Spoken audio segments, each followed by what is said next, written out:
மக்களே, cook with கோமாளி இன்னைக்கு எபிசோட்ல ஃபைனலா ஒரு எலிமினேஷன் நடந்து முடிஞ்சிருக்குது. எய்தர் ராஜியா இல்ல நிஷா, இவங்க ரெண்டு பேர்ல யாரோ ஒருத்தர் போக போறாங்கன்றது நமக்கு தெரிஞ்ச விஷயம் தான். அப்படி யாரு போனாங்க அப்படின்றதையும் பார்க்கலாம். இன்னொரு பக்கம் கிட்டத்தட்ட ஒரு 5 வாரம் கடந்துட்டோம். 5 வாரத்துக்கு அப்புறம் ஒரு விஷயம் மட்டும் நமக்கு நல்லாவே தோணுது. இவங்க ரெண்டு பேரும் ஒரு டஃப் காம்படிட்டரா உருவாங்குறாங்களோ. ஏன்னா டே பை டே அவங்களோட குக்கிங்கும் சரி, அவங்க பண்ற டிஷ்ஷும் சரி, இனோவேட்டிவா வேற மாதிரி எடுத்துட்டு போறாங்க. அப்படி நடந்த விஷயங்கள் எல்லாத்தையுமே கொஞ்சம் டிஸ்கஸ் பண்ணலாம் இன்னைக்கு எபிசோட பொறுத்தவரையும். சேனலுக்கு புதுசா இருந்தீங்கன்னா சப்ஸ்கிரைப் பண்ணிருங்க. வீடியோக்கு லைக்கும் ஐப்பும் கண்டிப்பா கொடுத்துடணும். நிறைய பேர் ஃபேஸ்புக்ல ஃபாலோ பண்ணாம, யூடியூப்ல சப்ஸ்கிரைப் பண்ணாம பார்த்துட்டு இருக்கீங்க. இது ரெண்டுத்தையும் பண்ணிட்டு பார்த்தா ரொம்ப ரொம்ப யூஸ்ஃபுல்லா இருக்கும். இப்ப கண்டென்ட்டுக்குள்ள போயிடலாம். ஸோ இந்த வாரம் எலிமினேஷன் குக்கிங் அப்படின்றது நேற்றே அனௌன்ஸ் பண்ணிட்டாங்க. அந்த குக்கிங்க்கு முன்னாடி என்ன பண்ணிட்டாங்கன்னா ஒரு ட்விஸ்ட். இத்தனை நாள் எப்படி இருக்கும், அவங்க ஒரு இன்க்ரீடியன்ஸ் கொடுப்பாங்க. அந்த இன்க்ரீடியன்ஸை பேஸ் பண்ணி நீங்கள் குறிப்பிட்ட டைமில் டிஸ்கஸ் பண்ணோம்ல, அதை வந்து குக்கிங் பண்ணோம். ஆனால் இந்த வாட்டி என்ன பண்ணிட்டாங்க, பட்ஜெட் குக்கிங் அப்படின்ற மாதிரி ஒரு கான்செப்டே எடுத்துகிட்டு வந்துட்டாங்க. அந்த பட்ஜெட் குக்கிங்னா என்னென்னா சூப்பர் மார்க்கெட் மாதிரி செட்டப். ஸோ சூப்பர் மார்க்கெட்னா என்ன நடக்கும், எல்லா பொருட்களும் விலை போட்டு அங்கங்கே வைக்கப்பட்டிருக்கும். அதை எடுத்துகிட்டு வந்து பில்லை போட்டு பேமெண்ட் பண்ணோம். இதே மாதிரி தான் அங்கே செட்டப்பு. அது பில்லிங் ஏற்ற செட்டப் மொத்தமாகவே வச்சுருக்குறாங்க. சூப்பர் மார்க்கெட் செட்டப் மாதிரி மொத்தமே வச்சுருக்காங்க.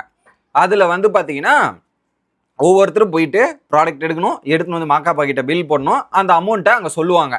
அப்படி சாந்தா 777 ரூபீஸுக்கு பர்ச்சேஸ் பண்ணியிருந்தாங்க. நிஷா 2272 ரூபாய். மஞ்சநாதன் வந்து பார்த்தீங்கன்னா 1492. அரவிந்த் வந்து 2876. ராஜு வந்து 2007. சித்து வந்து 3143. இருக்கிறதுலே ஹையஸ்ட் அமௌண்ட் பர்ச்சேஸ் பண்ணது யாருன்னா சித்து அண்ட் ஸ்ரேயா. அடுத்து சம்யுக்தா 3018. ரெண்டாவது இடத்துல வந்து சம்யுக்தா. லாஸ்டா வந்து பார்த்தீங்கன்னா பாக்கியா 1225. இவ்வளவுதான். ஓகே, இதுக்கு கொடுக்கப்படுற டைமிங் அப்படின்றது பார்த்தீங்கன்னா 1.5 hours. இதுல ஒரு ட்விஸ்ட் வச்சிட்டாங்க. ஸோ ஃபர்ஸ்ட் இந்த பட்ஜெட் குக்கிங் ஒரு ட்விஸ்ட், ரெண்டாவது குக்கிங் டைமிங்லேயும் ஒரு ட்விஸ்ட் அப்படின்ற மாதிரி வச்சாங்க. டைமிங் என்னன்னா, டைமிங் வந்து ஓடிக்கிட்டே இருக்கும். ஃபர்ஸ்ட்லாம் வந்து இன்னும் 20 minutes is there, 10 minutes is there, முடிய போகுதுன்ற மாதிரி அங்கே ஆங்கர் அனௌன்ஸ் பண்ணுவாங்க, இல்லை இவங்க செப்ஸ் வந்து அனௌன்ஸ் பண்ணுவாங்க. இந்த இடத்துல வந்து பார்த்தீங்கன்னா அங்கே டைமர் ஓடுது, அந்த டைமரை பேஸ் பண்ணி தான் அனௌன்ஸ்மெண்ட் நடக்கும் அப்படின்னு சொல்றாங்க. ஒருவேளை டைமருக்கு மீறி நீங்கள் குக் பண்ணிட்டு இருந்தீங்கன்னா ஒவ்வொரு பாயிண்டா மைனஸ் பண்ணுவாங்க. ஸோ 1.5 மணி நேரம் டைமிங்பா, 1.5 மணி நேரத்தில் நீ குக்கிங்கை முடிச்சிட்டனா ஓகே ஃபைன், தட்ஸ் எனாஃப். இல்லை 1.5 மணி நேரத்துக்கு மேலே உங்க குக்கிங் போகுதுன்னா ஒரு பாயிண்ட் மைனஸ் ஆகும். 10 பாயிண்ட்டுக்கு மார்க் பண்ணுறாங்கன்னா 9 பாயிண்ட்டுக்கு தான் மார்க் பண்ணுவாங்க. இல்லை அதுக்கும் மீறி டைம் போனால் 8 அப்படின்ற மாதிரி நீங்கள் டைம் எடுக்க அங்கே பாயிண்ட் ரிடக்ஷன் ஆகிட்டே இருக்கும் அப்படின்றத சொல்லிட்டாங்க. ஓகே, இது ஒன்று. அதை தாண்டி அட்வான்டேஜ் டாஸ்க் வின்னருக்கு ஒரு அட்வான்டேஜ் இருக்குது. என்னன்னா, நீங்கள் அந்த அட்வான்டேஜ் வின் பண்ணதால உங்களுக்கு ஒரு 5 நிமிஷம் ஆப்போசிட் குக்கிங்கை ஸ்டாப் பண்ணிட்டு அட்வான்டேஜ் குக்கிங்கில் அந்த பர்டிகுலர் இவங்க வின் பண்ணிட்டாங்கப்பா, அவங்களுக்கு தேவையான ஒரு டீமை ஸ்டாப் பண்ணி, எப்படி தேவையான ஒரு டீமை ஸ்டாப் பண்ணி அந்த டீமை வந்து 5 நிமிஷம் இவங்களுக்காக குக் பண்ண வைக்கலாம். இது ஒரு டாஸ்க் அப்படின்ற அட்வான்டேஜை கொடுத்துட்டாங்க. ஓகே, இண்டூரன்ஸ் என்னன்னா, காதில் ஒன்று போட்டுட்டு கோமாளிகளுக்கு காதில் மாட்டிட்டு பாட்டு பாட சொல்லுவாங்க. பாடு பாடு பாடு பாட்டு பாடு அப்படின்ற மாதிரி பாட்டு போட்டு விட்டுருவாங்க. இதை வச்சு உங்க வேலைகள்லாம் வாங்க வரைக்கணும். ஓகே, இதில் வர்ஷான்னு ஒரு கோமாளி இருக்காங்க. அந்த கோமாளிக்கு பிஞ்சு சால்ட்டை எடுத்துட்டு வாமா, கொஞ்சம் எடுத்துட்டு வாமான்னா இவங்க போய் இன்னொரு டேபிளில் போயிட்டு இப்படி எடுத்துட்டு வராங்க பிஞ்சு சால்ட்டை. இப்படி என்னம்மா நியாயம் பண்ணுறேன்ற மாதிரி தான் நமக்கு இருந்தது. இது ஒன்று. இதில் வந்து பார்த்தீங்கன்னா அட்வான்டேஜ் யாருக்கு பயன்படுத்தலாம், சம்யுக்தா மற்றும் அனிருத்தா என்ன பண்ணிட்டாங்க, இதில் நம்ம ரிஸ்க் எடுக்கக்கூடாது. ராஜு டிராவிடுக்கு எடுத்துகிட்டு போனால் பெரிய ரிஸ்க்கு, நிஷா அண்ட் ரியாஸுக்கு எடுத்துகிட்டு போனாலும் பெரிய ரிஸ்க்கு.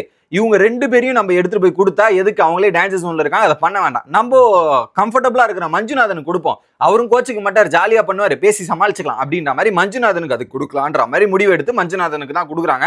அவருமே அதை கம்ஃபர்டபுளாக பண்ணி முடிச்சிட்டார்.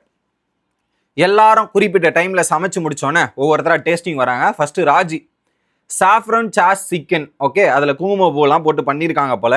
பட் ஃப்ளேவர்லாம் நல்லா ஃப்ளேவர்லாம் நல்லா இருக்கு. பட் என்ன, நீங்கள் போட்டதில் லைட்டாக உப்பு அதிகமாயிருச்சு, அந்த உப்பு மட்டும் அதிகமாகலாம், டாப் நாச் வந்திருக்கலாம் அப்படின்ற மாதிரி சொன்னாங்க. அப்பயே தெரிஞ்சு போச்சு ராஜி எஸ்கேப் ஆயிடுவாங்க போலியே. ஏன்னா டாப் நாச்சுக்கும் இடையிலும் அது கொஞ்சம் உப்பு அதிகமானது தான் மிச்சம். அப்போ இவங்க நல்லா பர்ஃபார்மன்ஸ் பண்ணியிருக்காங்க, நம்ம முடிவு எடுத்துக்கலான்ற மாதிரி ஆயிடுச்சு. அடுத்து சித்து வராரு. என்னன்னா 12 கார்ன் ஏதோ ஃப்ரானோ, அதுக்கப்புறம் பார்த்தீங்கன்னா சிக்கன் ரகோலியோ அப்படின்ற மாதிரி ஒன்று பண்ணாங்க. அதுல வந்து பாத்தீங்கன்னா சூப்பரா இருந்ததுங்க. அது லேயரே வந்து ஒரு பாஸ்தா மாதிரி இருக்கு. 3 கலர் பண்ணியிருக்காங்க. இதை வந்து நீங்களா பண்ணிக்கலாம் போது ஒவ்வொரு கலருக்கும் அவர் பண்ணியிருக்கிறாரு. அதுக்கு ஒரு பெரிய பாராட்டுகள் கொடுத்துருந்தாங்க. அந்த ஃபிளேவர்லாம் மாசா இருக்குன்ற மாதிரி சொல்லி பாராட்டுகளுமே கொடுத்துட்டாங்க. அந்த அளவுக்கு நீங்க ஜஸ்டிஃபை பண்ணிருக்கீங்கன்ற மாதிரி ஜஸ்டிபிகேஷன் கொடுத்தாச்சு. இதுல குறிப்பா வர்ஷா, ஏன்னா அவங்க நண்டு இந்த மாதிரி நான்வெஜ்ஜுக்கும், அவங்க வந்து வெஜிடேரியன், நான்வெஜ் சமைக்கும் போது அவங்க கூட இருக்கிறது அது அவங்களுக்கு கொஞ்சம் அன்கம்ஃபர்டபுளா இருந்திருக்கு. அதை அவங்க தெரிவிச்சாங்க. பட் அந்த அன்கம்ஃபர்டபுளையும் அவங்க பண்றதுக்கே ஒரு பெரிய பாராட்டுகள். அடுத்து Santha chicken potato garlic green leaves அப்படின்றது பண்ணாங்க. அதை 500 ரூபா சார்ஜ் பண்ணலாம், அந்த அளவுக்கு பண்ணியிருக்கீங்க. Effects is good. ஏன்னா குறிப்பா சாந்தா மகேந்திரன் அப்படின்ற கப்பல் வந்து இந்த இந்தியன் ஸ்டைல்ல நிறைய பண்ணியிருக்காங்க. ஆனா இந்த சைனீஸ் ஃபாரின் ஸ்டைல்லாம் அவங்க குக் பண்ணதே கிடையாது. பட் இந்த இடத்துல அவங்க அதை ட்ரை பண்ணதுக்கே ஒரு பாராட்டு கொடுக்கலாம். அதுலயும் குறிப்பா சிக்கன் லைட்டா ஓவர் குக் ஆயிடுச்சு. அடுத்து மஞ்சுநாதன், அவர் வந்து கொரியன் ஆரிஸ்டர் மஷ்ரூம் ஃப்ரை அப்படின்றதையும் கார்லிக் ரைஸ் ஆம்லெட் இது 3த்தையும் பண்ணாரு. இதுக்கு வந்து கண்டிப்பா இது 500 ரூபாய்க்குள்ளதான் வரும். நீங்க போட்ட எஃபெக்ட்டுக்காக சல்யூட் கொடுக்கணும்ன்ற மாதிரி தாமு அப்பா சல்யூட் கொடுத்தாரு. ஆம்லெட் மட்டும் நீங்க கொடுக்காம இருந்திருக்கலாம், மற்றபடி சூப்பர் அப்படின்ற ஒரு நல்ல கமெண்ட்டுமே வாங்கினார். அடுத்து சம்யுக்தா அனிருத்தா, ஏன்னா 2 வாட்டி தொடர்ந்து செஃப் ஆஃப் த வீக் வாங்கினாங்க பேக் டு பேக். இந்த வாரம் அட்வான்டேஜ் அவங்க பண்ணது என்னன்னா கிரீன் மட்டன் மொசாக்கா. அதுல குறிப்பா ஸ்டாண்டிங் ஓவேஷன் எழுந்து ஜட்ஜஸ் கொடுக்குறாரு, குறிப்பா தாமு அப்பா மொசாக்கா. அதுல குறிப்பா அது ஒவ்வொரு லேயர் பண்றதுக்கு பல ப்ராசஸ் இருந்திருக்கு போல. வேற மாதிரி பண்ணியிருக்காங்க. எந்த மிஸ்டேக்ஸுமே பண்ணல. டாப் நாச் கலக்கிட்டாங்க. ஸோ இந்த டீம் வாரம் ஒரு நல்ல பெர்ஃபார்மன்ஸ் கொடுக்குது. அடுத்து பாக்கியா நண்டு குழம்பு. அதுல குறிப்பா நண்டோட பிரசன்டேஷன் செமையா இருந்துச்சு. ஸோ அதுல நல்லா இருந்தது அப்படின்ற மாதிரி சொல்லிட்டு நண்டை பேஸ் பண்ணி ஒரு சில காமெடிகள் சொல்லிட்டு இருந்தாங்க. யாரு? ரோஜா மேடம். அதுல நண்டு மூலியமா தான் அவங்களுக்குள்ள காதல் உருவாச்சா அந்த மூமெண்டா இருக்கட்டும், அந்த நண்டை பேஸ் பண்ணி சாப்பிட்றது. ஏன்னா நம்ம வெளியே போகும்போது ஸ்பூன்ல சாப்பிடுவோம், ஆனா வீட்டில் கொடுத்தா அடிச்சு நடிச்சு சாப்பிடுவோம்ல, அந்த ஒரு சீனை பார்க்கும்போது நல்லா இருந்துச்சு. அடுத்து நிஷா, அவங்க வந்து பாத்தீங்கன்னா அந்த சிக்கனை வச்சு ஒரு பண்ணிட்டு இருந்தாங்க. பட் இதுல என்னன்னா டேஸ்ட்லாம் இதுல இன்னும் கொஞ்சம் எஃபெக்ட் போட்டிருக்கலாம், கொஞ்சம் இதுவாயிருச்சு போல. அதை ஏன்னா நாசுக்கா சொல்லணும், ஏன்னா படு மோசமா இருக்குன்னு சொல்ல முடியாது.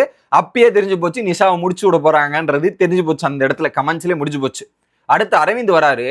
அரவிந்தோட பிரசன்டேஷன்லாம் வேற மாதிரிங்க.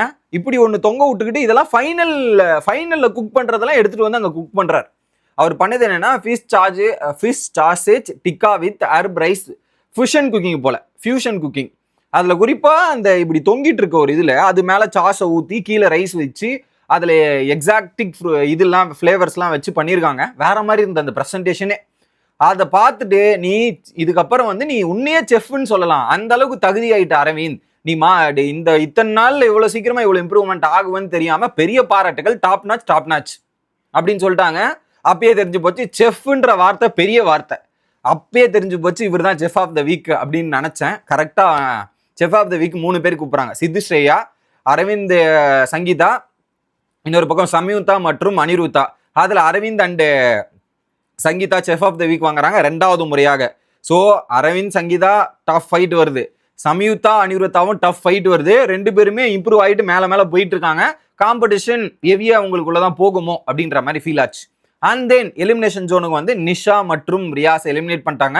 ஓவரால் 6 வாரங்கள் ஆயிடுச்சு. அந்த 6 வாரத்தோட ஸ்கோரை கணக்கு பண்ணி தான் எலிமினேஷன் போட்டிருக்காங்க. அதுல நிஷா வந்து ஜாலியாக என்ஜாய் பண்ணாங்க.